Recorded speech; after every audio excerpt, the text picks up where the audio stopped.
여러분 안녕하십니까? 한국금융분석원의 대표 노신규입니다. 여러분 아시는 것처럼 이제 태성이 본격적인 천안의 신공장이 기공식과 착공식을 통해서 이제 본격적인 공사가 활발하게 지금 진행이 되고 있는 것으로 알고 있습니다.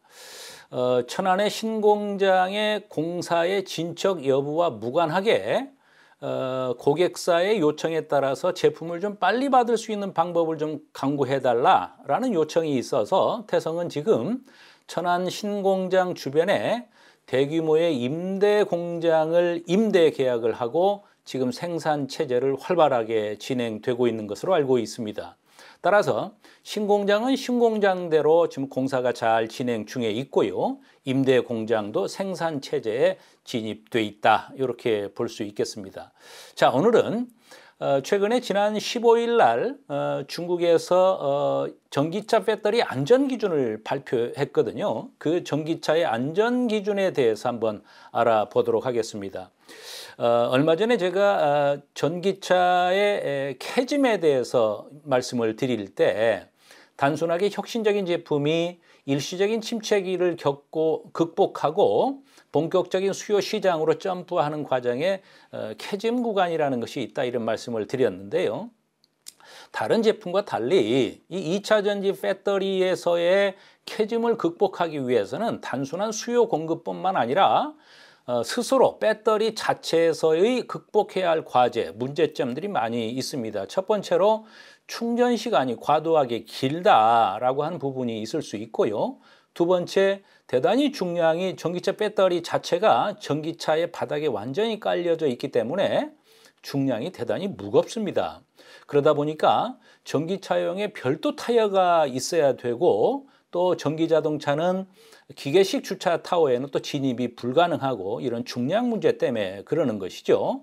그 다음에 온도에도 대단히 취약해서 혹한기에 영하 15도, 영하 20도가 돼버리면 성능이 급격히 떨어지는 그런 또 문제도 있습니다. 그리고 충전 인프라도 많이 보강을 해야 되겠고요. 이 네 가지의 문제점도 있지만 무엇보다도 큰 문제는 바로 우리 인간의 생명과 직결되는 이 배터리의 화재, 열폭주 이것이 가장 큰 문제가 될 것입니다. 그래서 많은 셀 메이커나 제조 회사들에서도 이 배터리의 화재를 어떻게 컨트롤할 것이냐라고 하는 것에 지금 온 연구를 집중하고 있습니다. 얼마 전에 말이죠. 지난 연초에 우리나라의 모 항공사 항공기가 선반에 놓았던 보조 배터리가 열폭주 발화가 되면서 저렇게 보시는 것처럼 항공기가 전소된 사건이 있었지 않았습니까? 저것을 보고 많은 국민들이 대단히 이 배터리가 정말로 무섭구나라고 하는 것을 다 느끼셨을 겁니다.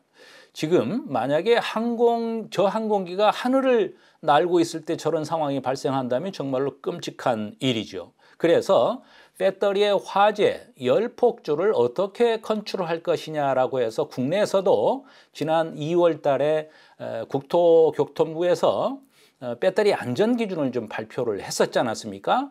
구체적으로 보면 배터리의 안전성 인증되는 기준의 제작사가 스스로 안전성을 인증하던 자가 인증 방식에서 벗어나 전기차 배터리에 대해서는 전기차에 탑재, 판매하기 전에 정부가 직접 시험을 거쳐서 안전성을 인증한다라고 하는 인증제도를 정부가 발표했습니다.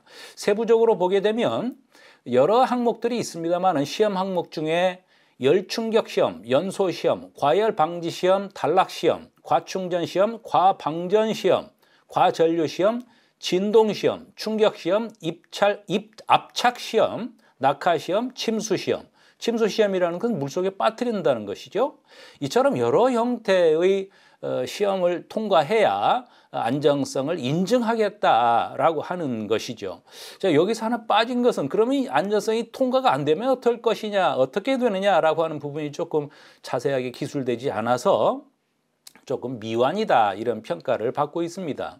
자, 이제 중국에서 최근에 지난주에 2026년도 7월 1일부터 시행하겠다라고 하는 전기 배터리 안전 기준을 발표했습니다. 그 세부적인 것을 한번 보면은요. 언론에 보도된 것을 한번 먼저 보면 중국은 2026년 7월부터 전기차 화재 폭발 제로 시대를 예고했다라고 하는 거죠.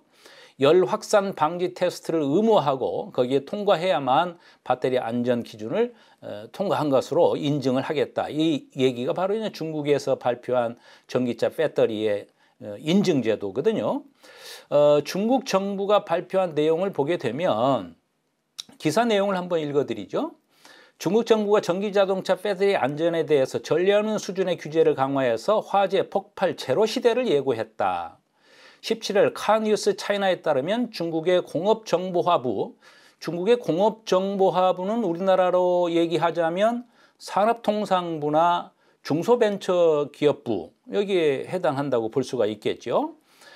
중국의 공업정보화부는 오는 2026년 7월 1일부터 시행될 전기자동차의 전력 배터리에 대한 안전 요구사항을 개정사항을 발표했다라고 하는 것이죠. 또 하나의 보도를 보면 전기차 배터리의 안전을 강화하는 중국이 먼저 이렇게 치고 나가는데 한국이 아직 좀 한 발 늦는다라고 하는 내용이에요. 중국 시장에서의 배터리 붐을 보면 중국이 전기차 배터리 안전 기준을 역대 가장 엄격한 수준으로 강화하고 있다. 국내에는 아직 규정조차 없는 열폭주 이후 2시간 이내 300회 충전에도 화재나 폭발이 없어야 한다는 점을 국가 표준에 명시한 것이다 라고 하는 것입니다.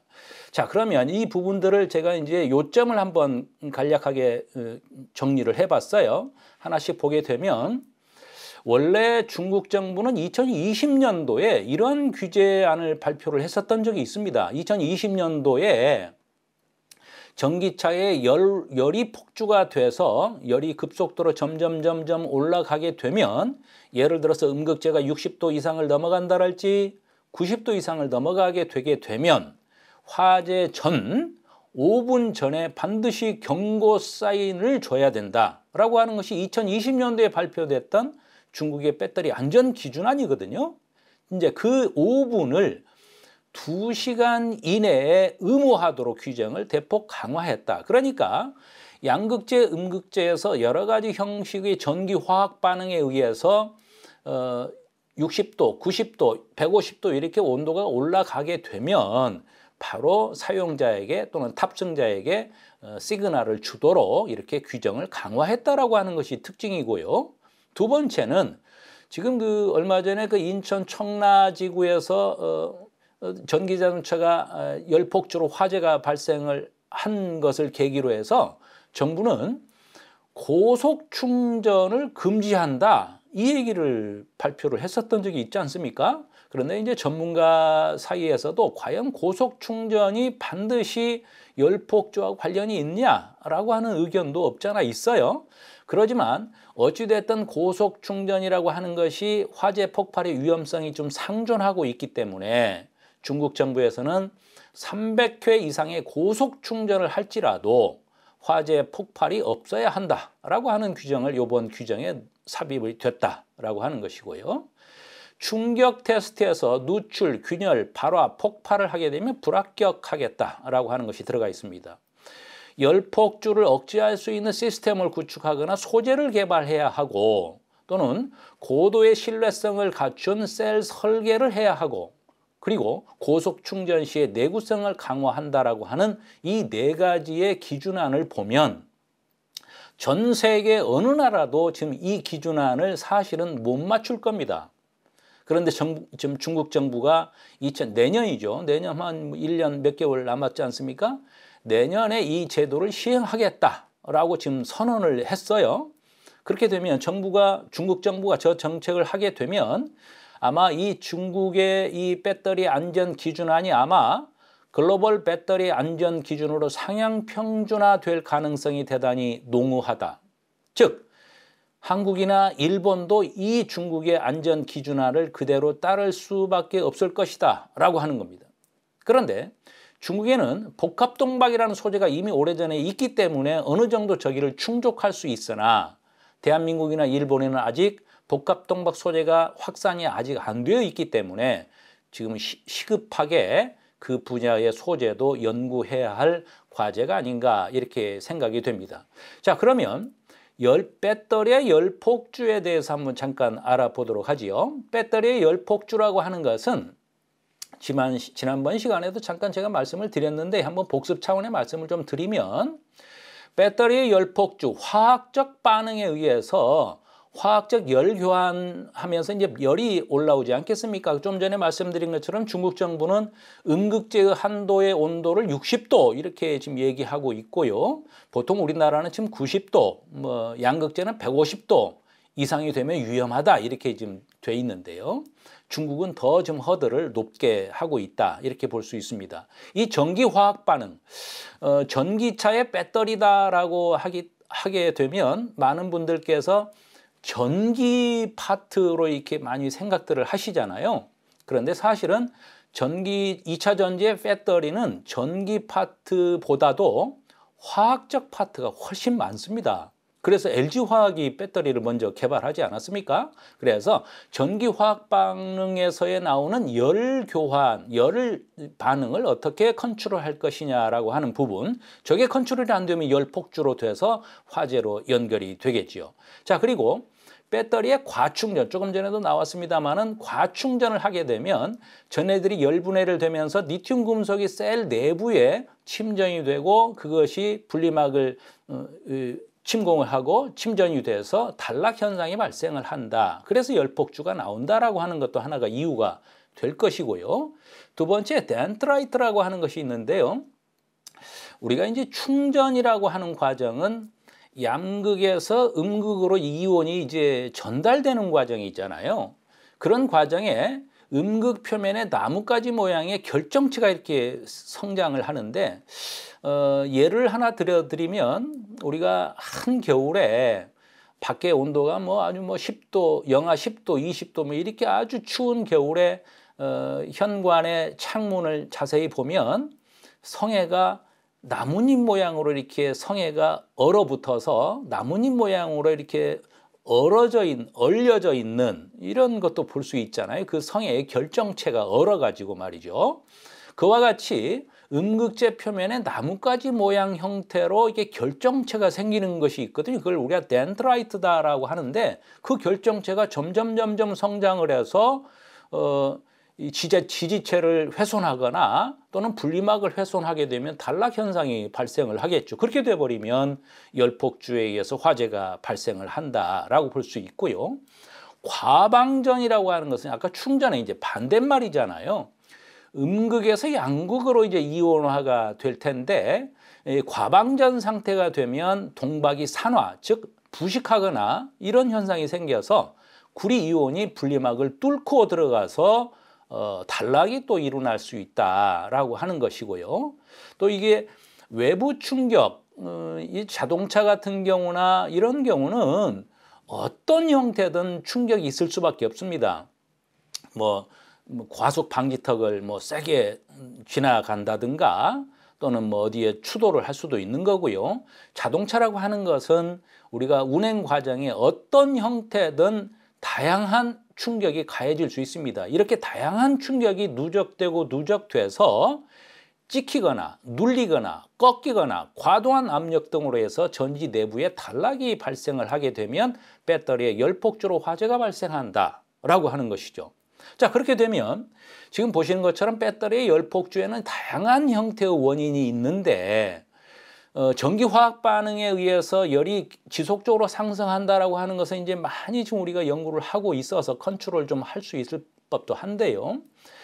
외부 충격에 의해서 아까 운전을 하는 과정에 이렇게 충격이 가해진다 이런 얘기를 제가 했고 그것이 누적되면 단락으로 이어질 수도 있다 이런 얘기를 했지 않습니까? 자, 그렇게 보면 단락 해가지고 단락이라는 단어가 많이 나오잖아요. 단락이 뭔지 잠깐 좀 보고 가시죠.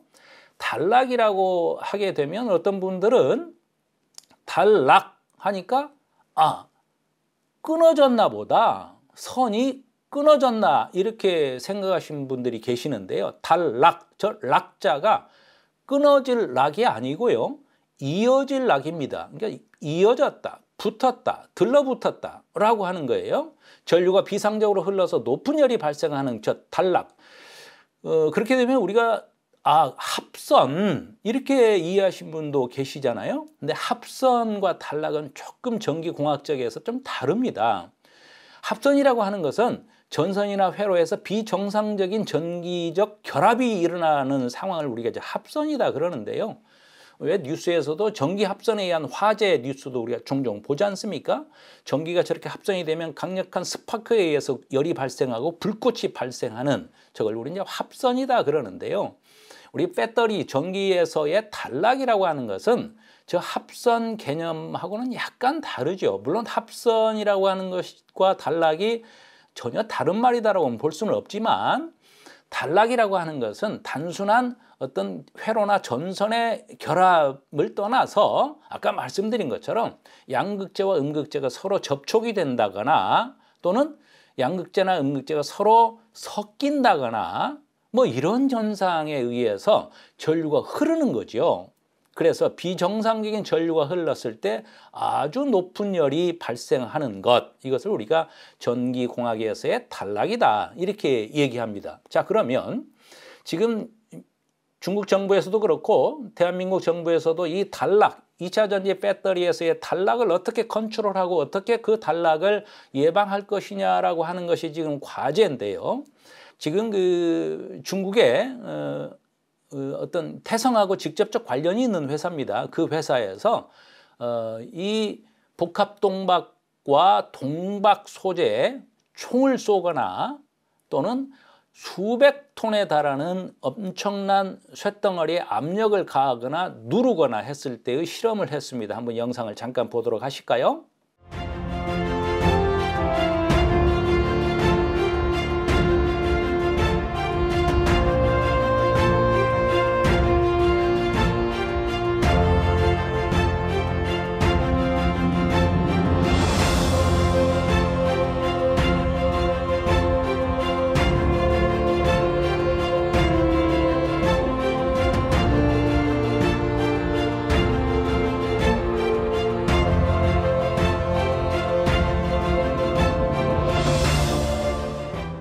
자, 영상을 보셨는데요. 지금 위에 있는 그 엄청난 쇳덩어리 보이시잖아요. 뭐 수백 킬로의 압력을 가했을 때 또는 이렇게 내려쳤을 때 아랫부분은 일반 동박이고요. 위에 부분이 이제 복합 동박인데 아랫부분에서는 지금 화염이 이렇게 나오지 않습니까? 위에 부분 동박은 이제 그렇지 않고요. 조금 전에 총을 발사했을 때도 일반 동박에서는 화염이 나오지만 복합 동박에서는 총을 발사해도 화염이 나오지 않는다. 이것을 지금 보셨습니다. 자, 이제 보실 영상은요. 좀 전에 보신 것은 이제 총을 발사하거나 강력한 해머로 충격을 가했을 때 복합 동박과 일반 동박의 열폭주를 실험한 영상인데요. 이 영상은 중국의 엔팩이라는 회사에서 복합 동박의 우수성을 홍보하기 위한 영상입니다. 자, 좌측에 보이는 것이 이제 일반 동박이고요. 우측에 보이는 것이 복합 동박인데요. 아주 강력한 철침으로 이 배터리를 관통시켜 볼 겁니다. 같이 한번 영상을 보시도록 할까요?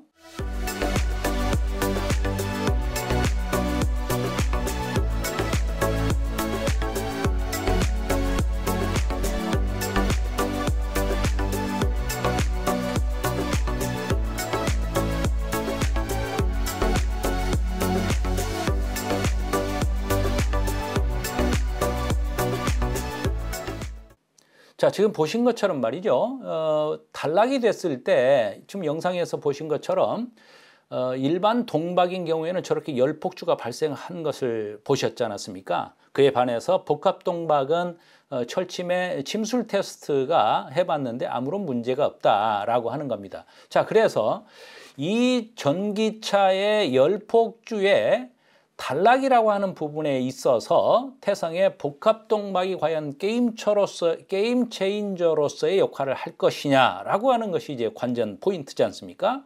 지금 그 태성의 복합동박 기계 설비를 보고 계시는데요. 맨 우측 단에 있는 것이 이제 지기재인데 PP 비닐 4.5 마이크로미터의 저 비닐 PP 비닐에 중간 부분에는 이제 스퍼터링이 끝나서 동도금을 하고 있는 것이고요. 맨 좌측에는 이제 롤을 감는 직전 단계입니다.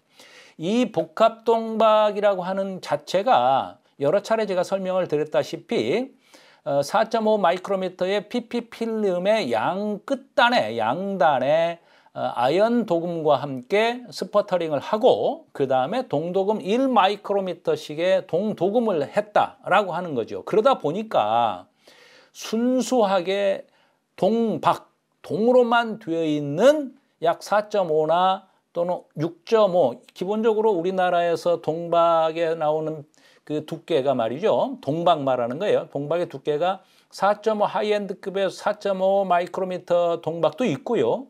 6.5 마이크로미터의 동박도 있습니다. 6.5든 4.5든 동박 자체의 소재 자체가 쉽게 찢어집니다. 또는 클랙이 가기도 하고요. 그런데 복합동박은 그 안층에 4.5 마이크로미터의 PP, 비닐이 들어가 있기 때문에 인장 강도가 대단히 높다.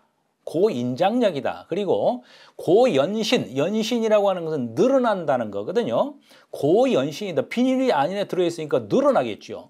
그리고 하이엔드급이다. 즉 이 말은 외부에 충격을 주거나 어떤 일이 있어도 어떤 물리적인 힘이 가할지라도 찢어지는 일은 없다. 그러다 보면 음극재를 감싸고 있는 지지체가 찢어지지 않기 때문에 동박에서는 쉽게 찢어지기 때문에 열폭주, 아까 양극과 음극이 결합돼서 단락 현상, 폭주하는 현상이 발생한다고 말씀을 드렸는데 이 복합동박 소재를 사용하게 되면 음극과 양극이 단락 현상을 원천적으로 막을 수도 있다라고 하는 것이죠. 그래서 이 복합동박을 사용하게 되면 화학적 안전성도 증대되고 또는 효율적인 열 분산도 될 뿐만 아니라 구조적 강도 측면에서 고강도, 고연신, 외부 충격으로부터 배터리 셀을 보호하고 있어서 태성의 복합동박이 배터리의 열폭주, 화재의 게임 체인저가 될 가능성이 있다라고 할 수 있는 것이죠. 그래서 태성의 복합동박이 열폭주를 단락을 예방하는 그런 역할도 할 뿐만 아니라 기본적인 원가에서 30% 정도의 전략을 할 수 있다라고 하는 측면이 있고 가벼운 무게 때문에 전체가 동이 아니라 비닐이 있기 때문에 무게가 획기적으로 줄어들죠. 또 수명도 고수명이 되고요. 수율도 98%에 해당한다. 그래서 우리는 태성의 복합동박이 지구상에 있는 2차 전지 배터리에 화재, 열폭주를 차단하는 게임 체인저뿐만 아니라 근본적인 원가 절감과 무게 측면에서도 게임 체인저로서의 손색이 없다. 이렇게 볼 수가 있겠습니다. 그래서 이번에 시행 발표를 한 중국 정부의 2026년도 7월 1일자에 배터리의 안전 기준안은 이제 한 1년 몇 개월 남았지 않습니까? 그러면 지금부터 중국의 많은 소재 회사들이나 셀 메이커 회사들은 복합동박 설비를 갖춰야 되지 않을까라는 생각을 해봅니다. 여러분도 한번 생각을 해보시고요. 자, 오늘은 중국 정부가 발표한 전기자동차 배터리 안전 기준에 대해서 말씀을 드렸습니다. 시청해 주셔서 대단히 감사합니다.